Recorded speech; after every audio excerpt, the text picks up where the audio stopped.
Bunny sir ఏందో చేద్దామని పోయి ఇంకేదో చేసుకున్నాడు. ఎసొంటి సినిమాలు తీసిండు, మస్తు యాక్టింగ్ చేస్తాడు.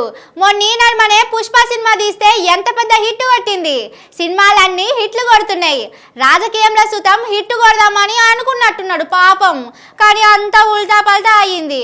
పోయి మేనమామలతోటే కయ్యానికి దిగే వరకు అంత పెంట అయింది.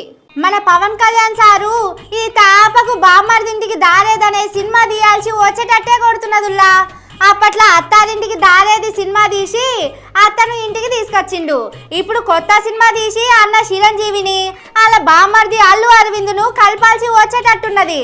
మొన్న 4 దినాల కింద చిరంజీవి బామ్మర్ది కొడుకు అల్లు అర్జున్ పోయి పక్క రాష్ట్రంలో జగన్ పార్టీ లీడర్ కు ఓట్ల ప్రచారం చేసి వచ్చిండు. ఇటు మామ వరుసయ్యే పవన్ కళ్యాణ్ సారు సుతం పక్క రాష్ట్రంలో నిలబడ్డాడు. చిరంజీవి వాళ్ళ కొడుకు రామ్ చరణ్ మిగిలిన వాళ్ళంతా పోయి ఆయనకు ప్రచారం చేస్తా అంటే అల్లు అర్జున్ ఒక్కడు పక్క పార్టీ వాళ్లకు ప్రచారం చేసిండు. అబ్బర బిడ్డ, మేమందరం ఒక దిక్కు పోతే నువ్వు మాకు వ్యతిరేకం చేస్తావా అని మెగాస్టార్ ఇంటోళ్ళందరూ మస్తు గరం అవుతున్నారు. చిరంజీవి తమ్ముడు నాగబాబు అయితే సినిమాల లెక్కనే ట్విట్టర్ సుతం 2-3 డైలాగులు కొట్టిండు. ఇక ఫ్యాన్స్ ఊరుకుంటారా? ఇంటోళ్ళు ఒక్క మాట అనుకుంటే వీళ్ళు 20 మాటలు అంటున్నారు. ట్విట్టర్లో రాతలతోనే తన్నుకుంటున్నారు.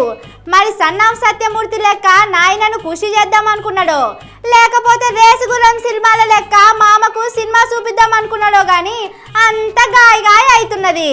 అలా వైకుంఠం సినిమాల బంటు లెక్క సైలెంట్ గా ఉంటాడు అనుకుంటే డీజే సినిమాల జగన్నాథం లెక్క సైలెంట్ గా ఉండి చేయాల్సిన పెంట అంతా చేస్తున్నాడని చిరంజీవి ఇంట్లోళ్ళు అంటున్నారు. కానీ మనకెందుకు వచ్చిన రాజకీయాలు చెప్పు పుష్పరాజు? సినిమాల్లో ఇళ్ళతోటి ఫైటింగ్లు చేయక ఇట్లా ఇంట్లోళ్ళతోటి కొట్లాడుకున్నాడు ఎందుకని ఫ్యాన్స్